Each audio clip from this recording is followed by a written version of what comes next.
அனைவருக்கும் வணக்கம். தேர்தல் ஆணையத்தின் தில்லுமுண்டுகள் எப்படி இருக்கிறது தெரியுமா?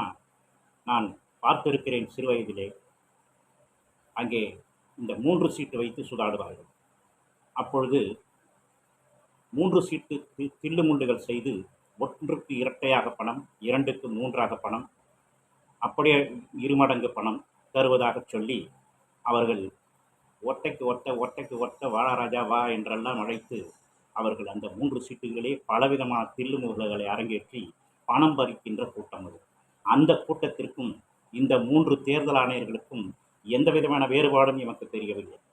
அவன் எப்படி சூதாடிய சீட்டுகளை அந்த விதங்களை வெளிக்காட்ட மாட்டானோ அதுபோல அந்த திருட்டு ஆணையம் இன்றைக்கு அமர்ந்து கொண்டு செய்கின்ற தில்லுமுள்ளுகள் அப்படியே அம்பலமாகி காரி துப்புகிறார்கள் மக்கள். ஆனால் இவர்கள் எந்தவித கூச்சமின்றி உச்ச நீதிமன்றம் கேட்டது, அந்த நீக்கப்பட்ட 65 லட்சம் வாக்காளர்கள் பீகாரிலே நீக்கினீர்களே, அந்த 65 லட்சம் வாக்காளர்களின் பட்டியல்களை கொடுங்கள், அவர்கள் குறித்த விவரங்களை தாருங்கள் என்று கேட்டது. ஆனால் தேர்தல் ஆணையம் மறுத்துவிட்டது. உச்ச நீதிமன்றத்திற்கு இந்த கதி என்றால் தேர்தல் ஆணையம் என்ன அவ்வளவு பெரிய மானாவா? சாதாரண மக்கள் மயிரா என்று கேட்பார்கள்.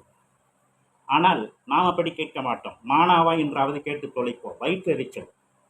நமக்கு ஜனநாயகம் வழங்கிய உரிமை வாக்குரிமை, அது நம்முடைய கடமை வாக்களிப்பது. ஆனால் அதையே இவர்கள் கேள்விக்குள்ளாக்குகிறார்கள், பறித்தொழிக்கிறார்கள், களவாடி தொலைக்கிறார்கள் என்றால் இவர்களை குறித்து என்ன சொல்ல முடியும்? படித்தவர்களா இவர்கள்? திருட்டு கம்யூனாட்டி பயல்களுக்கும் இவர்களுக்கும் எந்த விதமான வித்தியாசத்தையும் நாம் பார்க்க முடியாது. ஒரு தெருப்பொறுக்கி, ஒரு பிக் பாக்கெட், ஒரு களவாணி பயல், ஒரு காவாலி, ஒரு ரவுடி, இவர்களெல்லாம் எப்படி அதிரடியாக சமூகத்திலே ஏமாற்றுகிறார்களோ, மக்களை ஏமாற்றி ஏய்த்து பிழைக்கிறார்களோ, அதைவிட கீழாக, அதனினும் கீழாக இன்றைக்கு தேர்தல் ஆணையம் காட்சியளிக்கிறது மக்களுக்கு என்று சொன்னால் அது மிக இல்லை. இப்பொழுது வெளிவந்திருக்கிற ஒரு புதிய பூகம்பம் என்ன தெரியுமா? ராகுல் வெளியிட்டாரே அந்த வெடி, அந்த அணுகுண்டு, அந்த அதிர்வுகளே இன்னும் நீங்கவில்லை. அதற்குள் பீகாரில் இருந்து புதிய அணுகுண்டை தூக்கி போட்டிருக்கிறார் ஆர்ஜேடியின் தலைவர் தேஜஸ்வி யாதவ் அவர்கள். அங்குதான் 65 லட்சம் வாக்காளர்களை நீக்கி அநியாய ஜனநாயக படுகொலையை புரிந்திருக்கிறது தேர்தல் ஆணையம். அது குறித்த விவரங்களை தர மறுக்கிறது. ஒரு குடிமகனாக ஒவ்வொருவனுக்கும் உரிமை உண்டு, எனக்கு ஓட்டு உண்டா இல்லையா என்று அறிந்து கொள்ள, நீ வைத்திருக்கிறாயா என்னே அந்த பட்டியலில் என்று அறிந்து கொள்ள. ஆனால் அதற்குரிய வாய்ப்பை தராமல் அவர்களுடைய விவரங்களை தரமாட்டேன் என்று உச்ச நீதிமன்றத்திற்கே இது காட்டுகிறது இந்த தேர்தல் ஆணையம் என்று சொன்னால் இவர்களுக்கு பின்னால் யார் இருக்கிறார்கள்? 56 இன்ச்சு, 60 இன்ச்சு, 10 இன்ச்சு என்ற இந்த இன்ச்சுகள் எல்லாம் இவர்களுக்கு பின் இருக்கிறத அந்த தைரியத்தில் தான் இவர்கள் இப்படி ஆடுகிறார். வந்ததை மட்டும் பார்த்து கொள்ளலாம் என்கின்ற ஒரு தலைக்கணம், திமிர், கொழுப்பு இவர்களை இப்படி ஆடச் செய்கிறது. இன்றைக்கு கோதி மீடியாக்களிலே சில இன்றைக்கு இந்த அதிரடிகளால் அதிர்ந்து போய் முட்டுக் கொடுக்க முடியாமல் வேறு வழி இல்லாமல் ஜனநாயக பாதைக்கு திரும்பிக் கொண்டிருக்கின்றன.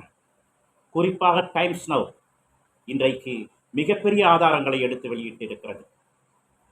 ஆம், இது ராஜீவ்காந்தியை அவர்கள் தோற்கடிக்க கடந்த பாராளுமன்ற தேர்தலில் எத்தனை தில்லுமுள்ளுகள் செய்தார்கள் என்பதை டைம்ஸ் நவ் வெளியிடுகிறது. டிவி சேனல், நியூஸ் லாண்ட்ரி போன்ற ஊடகங்கள் எல்லாம் இன்றைக்கு மோடிக்கு ஜால்ரா அடித்துக் கொண்டிருந்த ஊடகங்கள் எல்லாம் இன்றைக்கு வேறு வழி இல்லாமல் அவர்கள் திரும்பிக் கொண்டிருக்கிறார்கள் ஜனநாயக பாதைக்கு. உண்மைகளை அவர்களும் போட்டு உடைக்க காத்திருக்கிறார்கள், உடைத்துக் கொண்டிருக்கிறார்கள். இந்தியா டுடே அந்த குறிப்பிட்ட மகாராஷ்டிராவில் குறிப்பிட்ட அந்த வீட்டிற்கு போய் எப்படி இங்கே 80 பேர் இருந்தார்கள் என்ற விவரத்தை கேட்டபோது அதிர்ச்சி தான் கிடைத்தது. ஒரே ஒரு கணவன் மனைவி மட்டுமே வாழக்கூடிய ஒரு பிள்ளையோடு வாழலாம் அப்படிப்பட்ட ஒரு வீட்டில் 80 பேர் இருந்ததாக வாக்களித்ததாக சொல்வது எப்படிப்பட்ட அயோக்கியத்தனம்! ராகுல் காந்தி சொன்னார், இங்கே 0 என்று ராகுல் காந்தி சொன்னது போல் 0 என்ற முகவரியில் 44,000 பேர் விலாசங்கள் இருக்கின்றன, போலியாக சேர்க்கப்பட்டிருக்கிறார்கள் மகாராஷ்டிரா பெங்களூரிலே என்று சொன்னாரே, அதேபோல் பீகாரில் இன்றைக்கு வெடித்திருக்கிறது பூகம்பம். ஆர்ஜேடி தலைவர் தேஜஸ்வி யாதவ் அவர்கள் இந்த பூகம்பத்தை வீசியிருக்கிறார், அணுகுண்டை வீசியிருக்கிறார். என்ன தெரியுமா, இங்கேயும் நாங்கள் ஆய்வு செய்ததில் 3 லட்சம் வாக்காளர்களின் முகவரிகள் 00 என்பதாக வருகிறது. 00 அல்லது 3 பூஜ்ஜியங்கள் இப்படித்தான் இருக்கின்றன. ஆக இங்கும் இந்த போலி வாக்காளர்களை இவர்கள் 3 லட்சம் பேரை சேர்த்திருக்கிறார்கள் என்று சொன்னால் எப்படிப்பட்ட தேர்தல் ஆணையம் பார்த்தீர்களா? ஆகவேதான் இவர்கள் நான் எந்த விவரங்களையும் தரமாட்டேன், யாருக்கும் தரமாட்டேன் என்று பிடிவாதம் பிடிக்கிறார்கள். தேர்தல் என்பது வெளிப்படைத்தன்மையாக இருக்க வேண்டும் என்று கூறப்பட்ட காலம் போய் அது ரகசியமாக, பரம ரகசியமாக தில்லு முள்ளுகளை அரங்கேற்றுவதன் அடிநாதமாக இருக்கிறது என்று சொன்னால் தேர்தல் ஆணையத்தை நீங்கள் என்னவென்று சொல்வீர்கள்? எப்படி அழைப்பீர்கள்? இதுவெல்லாம் சரியா? இந்த தேர்தல்களை நாம் நம்ப முடியுமா? இனிமேல் என்ன நடக்கிறது இந்தியாவில்? எவ்வளவு 65,000 பேர், 65 லட்சம் பேர், 65 லட்சம் வாக்காளர்கள் இல்லை என்று செய்கின்ற ஒரு தேர்தல் ஆணையம் அது குறித்து எந்த விளக்கத்தையும் தரக்கூடாதாம், தராதாம். அப்படி தர வேண்டிய அவசியம் இல்லையா? யாரிடம் சொல்கிறது? உச்ச நீதிமன்றத்தில் நின்று சொல்லி இருக்கிறது. நாங்கள் அதற்கான ஆதாரங்களை வெளியிட வேண்டிய அவசியம் இல்லை, தர வேண்டிய அவசியம் இல்லை என்பதாக. எவ்வளவு நெஞ்சு திடம் பார்த்தீர்களா? எவ்வளவு பெரிய அயோக்கியத்தனம் பார்த்தீர்களா? இன்னும் சொல்லுகிறார்கள், டைம்ஸ் நவ் சொல்லுகிறது, மோடியின் கோதி மீடியாவாக இருந்த அந்த மீடியா வாரணாசியில் போய் ஆய்வு செய்ததில் அவர்களுக்கு தெரிகிறது இங்கே மோடி தோற்கக்கூடிய நிலையில் இருந்தார். அவருடைய வாக்குகள் 30,000 வாக்குகள் பின்னடைந்திருந்தார் மோடி. அவர் தோற்று விடுவாரோ என்று எல்லோரும் தோற்று விடுவார் என்பதாகத்தான் முடிவு செய்து சொல்லிக் கொண்டிருந்தார்கள். அவருக்கு எதிராக காங்கிரஸ் வேட்பாளர் இருந்தார், அவர் முன்னிலையில் இருந்தார். ஆனால் அந்த நேரத்தில் என்ன நடந்தது தெரியுமா? உங்களுக்கு நினைவிருக்கும். 2 மணி நேரங்களுக்கு மேலாக தேர்தல் ஆணையத்தின் இணையதளம் முடங்கியது. 2.5 மணி நேரங்களுக்கு பிறகு அது திடீரென இயங்கிய போது என்ன ஆச்சரியம்! 1 லட்சத்திற்கும் அதிகமான வாக்குகள் வித்தியாசத்தில் 56 இன்ச்சு மேலே வருகிறார். எப்படி இது? 2 மணி நேரங்கள், 2.5 மணி நேரங்கள், 3 மணி நேரங்கள் என்றே வைத்துக் கொள்வோம். அவ்வளவு குறுகிய நேரத்தில் 1 லட்சம் வாக்காளர்கள் எப்படி வாக்களிக்க முடியும்? எப்படி வாக்களித்திருக்க முடியும்? இதுவெல்லாம் தேர்தல் ஆணையத்திற்குத்தான் வெளிச்சம். அதேபோல் ராஜீவ்காந்தியின் வெற்றியை சீர்குலைக்க அவர்கள் போலி வாக்காளர்களை சேர்த்திருக்கிறார்கள். இந்த விவரங்கள் எல்லாம் இப்பொழுது வெளிவந்து கொண்டிருக்கின்றன.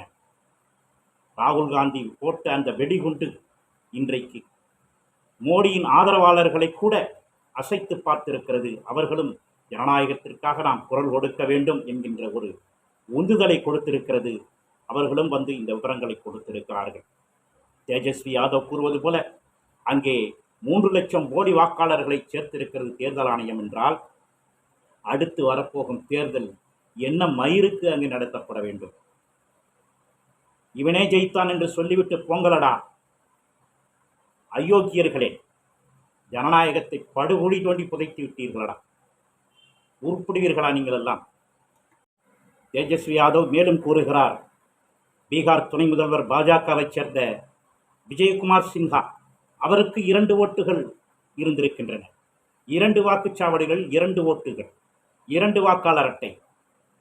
லக்கிசாராய் என்கின்ற ஒரு ஊர், பங்கிப்பூர் என்கின்ற ஒரு ஊர். ஆக இந்த 2லும் அவர் வாக்களித்திருக்கிறார். அது பதிவாகி இருக்கிறது. இவர் மேல் என்ன நடவடிக்கை எடுக்கப் போகிறது தேர்தல் ஆணையம்?